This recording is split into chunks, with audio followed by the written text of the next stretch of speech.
Hey guys, Carmen here from Urban Farm School. I'm back in my woodland, shady woodland forest garden, where I'm going to be showcasing some of the plants that seem to thrive in quite shady locations, as this is right here. So I'm standing under these quite mature, these apple trees, crab apple trees are about 50 years old. So I've been on my property almost 30 years. So of course these trees have grown quite a bit, and since I actually put these plantings in many years ago, and yet what's under here is still thriving.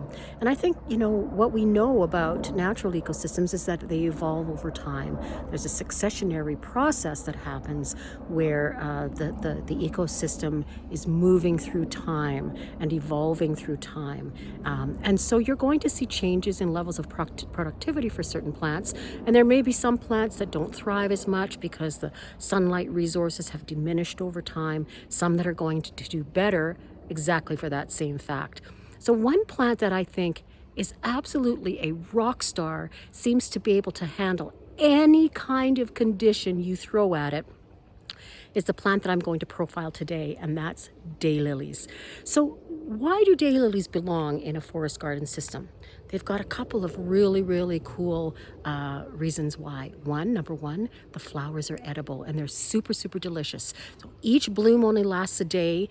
If you're out there picking, you pick them and you've got to eat them that same day, or they just aren't going to be that great, but they're delicious and crunchy and sweet. Just really, really, really fantastic for fresh eating. You can also take the blossoms before they actually open up completely and fry those in a batter. They're absolutely amazing.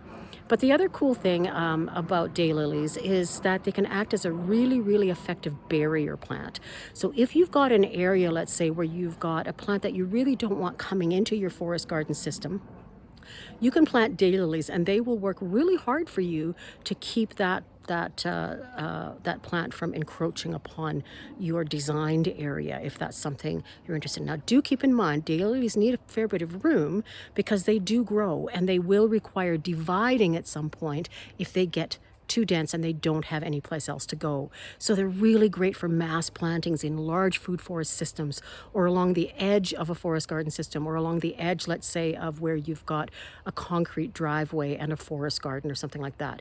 Because of their arching habit, they have a tendency to soften the area. So I'm going to show you some that are thriving in this woodland, shaded woodland area. Now you can see all the stalks up there it's because all the flowers have completely finished. Now, if you look at this area, it's pretty darn shady. And yet you can see that even under such conditions, they have been able to flower.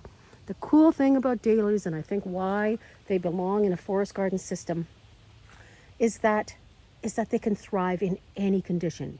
Full sun, full shade, dry soil, wet soil, clay soil, sandy soil, acidic soil, alkaline soil.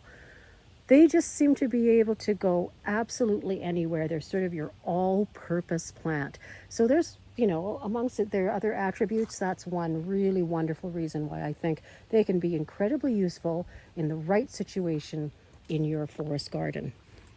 So hopefully you've enjoyed that little insight into the awesome daylily. Folks, if you enjoyed this video, feel free to leave comments below. You can check us out online at urbanfarmschool.ca or on Instagram at urbanfarmyyc. See you next time, folks.